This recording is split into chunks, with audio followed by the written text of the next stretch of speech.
రాష్ట్రంలో ప్రభుత్వ పాఠశాలలు, ప్రైవేటు పాఠశాలలను రెండింటినీ ప్రభుత్వం రెండు కళ్లలా చూడాలని తూర్పు రాయలసీమ ఎమ్మెల్సీ రామచంద్రారెడ్డి అన్నారు. బుచ్చిరెడ్డిపాలెం పట్టణంలోని వివేకానంద పాఠశాలలో నిర్వహించిన అపస్మా కోవూరు నియోజకవర్గ సమావేశంలో ఆయన పాల్గొన్నారు. ఈ సందర్భంగా ఆయన మాట్లాడుతూ అపస్మా సంఘం చేస్తున్న సేవలు ఎనలేనివని, భవిష్యత్తును తీర్చిదిద్దేందుకు తల్లిదండ్రుల భరోసాను కాపాడేందుకు ప్రైవేటు పాఠశాలల ఉపాధ్యాయులు నిరంతరం కృషి చేస్తున్నారన్నారు. రాష్ట్రంలో ప్రైవేటు పాఠశాలల అభివృద్ధికి, వారి సమస్యల పరిష్కారానికి కృషి చేస్తామన్నారు. రాష్ట్ర ప్రభుత్వం ప్రైవేటు పాఠశాలల ఉపాధ్యాయుల భవిష్యత్తు కోసం ఇళ్ల స్థలాలు, రుణాలు అందించాలని, దీనిని ప్రభుత్వం దృష్టికి తీసుకెళ్లామన్నారు. రానున్న రోజుల్లో ప్రైవేటు పాఠశాలల సమస్యల పరిష్కారానికి మరింత కృషి చేస్తామని హామీ ఇచ్చారు. ఈ కార్యక్రమంలో అపస్మా సంఘం నాయకులు, సభ్యులు, ప్రైవేటు పాఠశాలల యజమానులు పాల్గొన్నారు.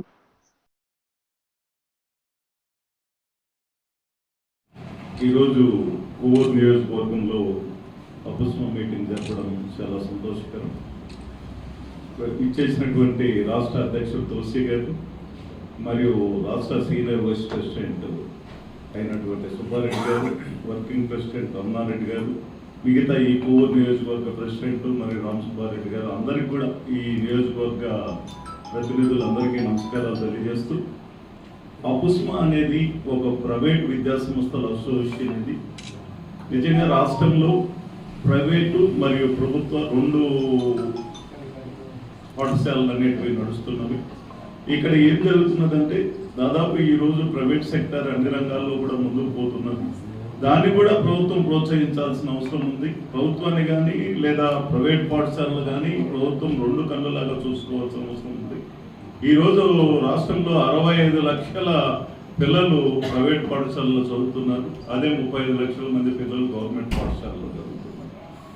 ప్రతిభావంతులను తీర్చిదిద్దేటటువంటి ఉద్దేశంతో తల్లిదండ్రుల నమ్మకాలు కానీ, తల్లిదండ్రులు పెట్టుకున్నటువంటి ఏ విధమైనటువంటి వాళ్ళకు ఇబ్బందులు కలిగించకుండా వాళ్ళు కోరుకునే విధంగా తీర్చిదిద్దేటటువంటి బాధ్యతను తీసుకున్నవే ముఖ్యంగా బడ్జెట్ పాఠశాలలు.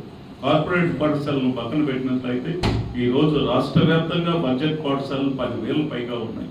ఆ 5,000 పైగా ఉన్నటువంటి పాఠశాలలన్నీ కూడా దాదాపు 8,000 పైగా ఈ అపస్మా సంఘంతోనే ఉన్నాయి.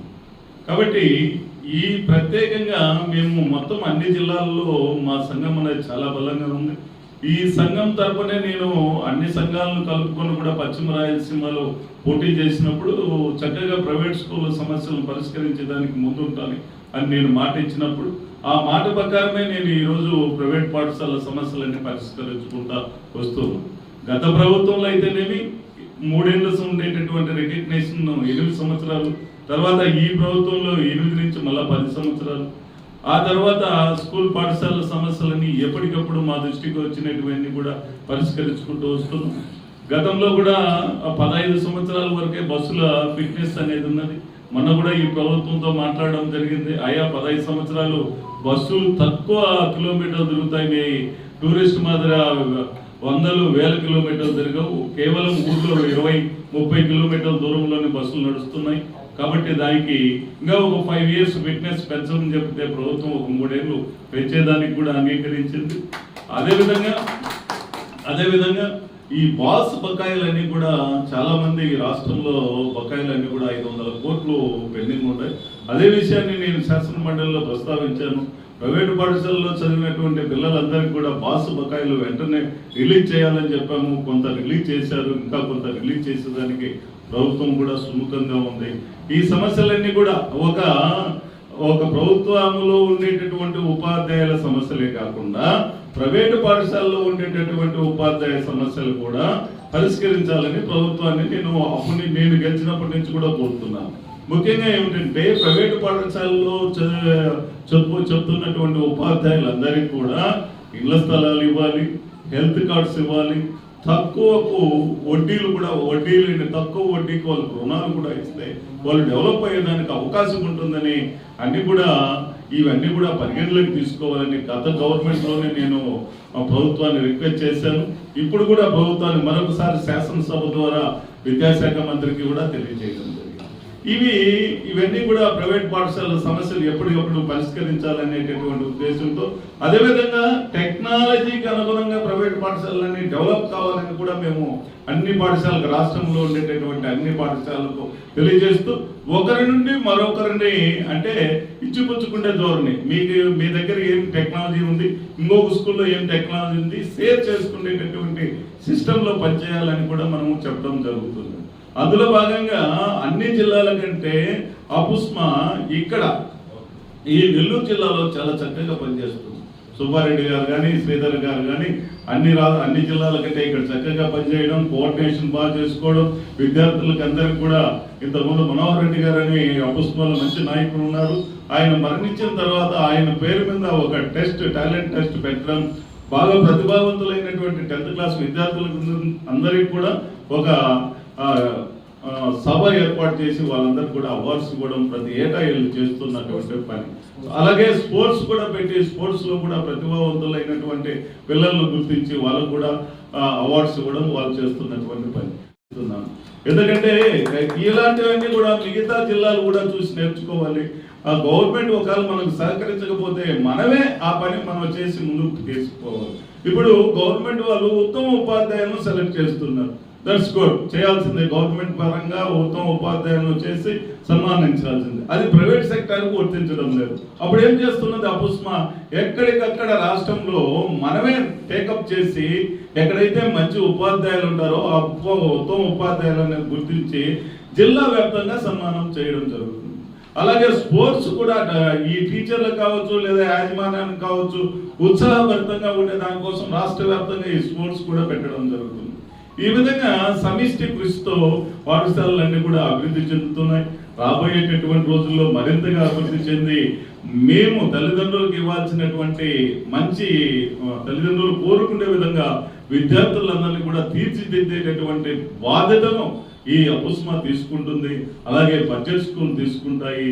ఏమాత్రం వెనకం చేయకుండా ఈ రాష్ట్రంలో విద్యార్థులను తయారు చేసి దేశ భవిష్యత్తు కోసం వాళ్ళను మేము ముందుకు తీసుకుపోయేదానికి ముందుంటామని ఈ సందర్భంగా తెలియజేస్తూ, మరొకసారి ఈ కొవ్వూరు టీం వాళ్ళంతా కూడా సమిష్టిగా బాగా పనిచేస్తున్నారు కాబట్టి వాళ్ళందరినీ కూడా అభినందిస్తూ సెలవు తీసుకుంటాను.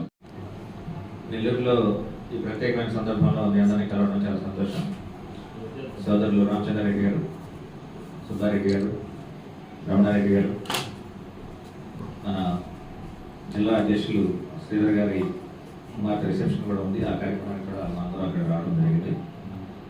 నేను నిన్న తిరుపతిలోనూ, నిన్న సాయంత్రం చిత్తూరులోనూ మన కరెస్పాండెంట్స్తో సమయం గడపడం జరిగింది. ప్రస్తుతం మనం ఎదుర్కొంటున్న సమస్యలు, RTE 12(1C) రీయింబర్స్మెంట్, అలాగే LKG, UKG రికగ్నిషన్ గురించిన ఉన్న విషయాలు, ఈ సమస్యలన్నిటి గురించి కూడా ఇంకా లోకల్గా కూడా ప్రత్యేకమైన పరిస్థితులు మీకు నెల్లూరు జిల్లాలో RTE 12(1C) కింద విద్యార్థికి అర్హత లేని విద్యార్థి RTE 12(1C) ఉండి మీకు రీయింబర్స్మెంట్ రాకపోవడం, లేకపోతే యూనిఫాము, బుక్స్ కూడా ఇవ్వమని అడగడం మీ కలెక్టర్, డిస్ట్రిక్ట్ మేజిస్ట్రేట్. సో ఇటువంటి సమస్యలన్నీ ఉన్నాయి. సో RTE 12(1C)కి సంబంధించి రీయింబర్స్మెంట్ గురించి, అలాగే రీయింబర్స్మెంట్ రావాల్సిన రీయింబర్స్మెంట్ 3 years రీయింబర్స్మెంట్ రావాలి మనకి, ప్రీవియస్ ఇయర్స్ వాటి గురించి, అలాగే పర్ హెడ్ ఎక్స్పెన్సెస్ గురించి ఒక కేసు, అలాగే 3 kilometers మనకి ఎంత పరిధి నుంచి మన విద్యార్థులను చేర్చుకోవాలి దాని గురించి ఎటువంటి రిస్ట్రిక్షన్స్ పెట్టాలనే అంశం గురించి 3 కేసులు ప్రస్తుతం హైకోర్టులో ఉన్నాయి. అది మన 11వ తేదీ నుంచి మళ్ళీ మరొకసారి వాయిదా పడడం జరిగింది. కేవలం మనం హైకోర్టుకు పెట్టడం వల్ల మాత్రమే మనకి RTE 12(1C) ఈ సంవత్సరం అయినా కానీ రావాల్సిన ఫీజులు రావడం జరిగింది. దాంట్లో ఈ స్టార్ రేటింగ్ను కూడా ప్రశ్నిస్తూ ఏ రాష్ట్రంలోనూ లేని పరిస్థితి. ఈ స్టార్ రేటింగ్స్ గురించి దానికి ఉన్నటువంటి వ్యాలిడిటీ ఏంటి అనే దాని గురించి కూడా మనం కోర్టులో ప్రశ్నించడం జరిగింది. మరి నిన్న తిరుపతిలో కూడా, చిత్తూరులో కూడా చర్చించినప్పుడు విద్యార్థి సంఘాల గురించి, వివిధ సంఘాల నుంచి ఉన్నటువంటి సమస్యలు, దానికి మీరు గట్టిగా మన నెల్లూరు జిల్లాలో రీసెంట్గా మీకు తెలుసు కొంతమందిని నాన్ బెయిలబుల్ సెక్షన్స్ కింద ఒక స్కూల్ మీద దాడి చేసినప్పుడు వాళ్ళ జైలు కూడా పంపించడం జరిగింది. అలాగే మనం అపుస్మా రాష్ట్ర నాయకత్వం కూడా చాలా ప్రొయాక్టివ్గా ఉంటున్నాం. మీకు నెల్లూరు జిల్లాలో, నెల్లూరులో ఒక స్కూలు గోడ పడిపోయి ఒక విద్యార్థి మరణించినప్పుడు ఆ స్కూల్ రికగ్నిషన్ క్యాన్సిల్ చేస్తే అది కోర్టుకు వెళ్ళి 7-8 రోజుల్లోనే రికగ్నిషన్ రెన్యూ మళ్ళీ తిరిగి పునరుద్ధరించడం జరిగింది. ఇలా మనం ప్రోయాక్టివ్గా ఉండడానికి ప్రయత్నం చేస్తున్నాం. అలాగే అసోసియేషన్ ఎప్పుడు కూడా నిధులు సమృద్ధిగా ఉంటే ఇంకా బాగా వర్క్ చేయడానికి అవకాశం ఉంటుంది. కాబట్టి మనం 2 రకాల పరీక్షలు కాంపిటేటివ్ ఎగ్జామ్స్ కండక్ట్ చేయడానికి నిర్ణయం తీసుకున్నాం. దానిలో భాగంగా ఈ అభ్యాస్ 4 సంవత్సరాల నుంచి దాన్ని కండక్ట్ చేస్తున్నారు.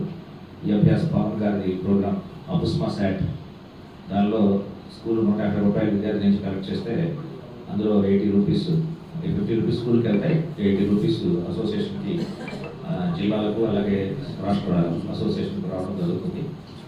అలాగే మరొకసారి ఈ సంవత్సరం కొత్తగా విశ్వ ఎడ్యుటెక్ వారితో స్పెల్ బీ అనే కాంపిటీషన్ కూడా మనం పార్టిసిపేట్ చేస్తున్నాం. అది స్కూల్ స్థాయి నుంచి జోనల్ స్థాయి, జోనల్ స్థాయి నుంచి రాష్ట్ర స్థాయికి అత్యధిక సంఖ్యలో విద్యార్థులను పార్టిసిపేట్ చేయించడానికి తప్పనిసరిగా మన సోదర కరెస్పాండెంట్స్ అందరూ కూడా కోఆపరేట్ చేయాల్సిందిగా కోరుతున్నాను. దానికి 250 రూపీస్ ఫీ కలెక్ట్ చేస్తాం. సో దానికి విధి విధానాలన్నీ కూడా మీకు విశ్వవిద్యాలయం వాళ్ళు వారికి ఉన్నటువంటి ఎవరైతే ఎంప్లాయీస్ ఉన్నారో వాళ్ళకి అందరినీ వచ్చి స్కూల్కి వచ్చి కలవడం జరుగుతుంది. అలాగే మన ఈఎఫ్ఎస్ గురించి కూడా. సో మనం ఈ అకాడమిక్ ఇయర్ అడ్మిషన్స్ ప్రాసెస్ పూర్తయింది. మీ అందరికీ తెలుసు నేమ్ డిలీషన్స్ జరిగాయి. దాని గురించి కూడా మనందరం కూడా ఎంతో కొంత ఇబ్బంది పడడం జరిగింది.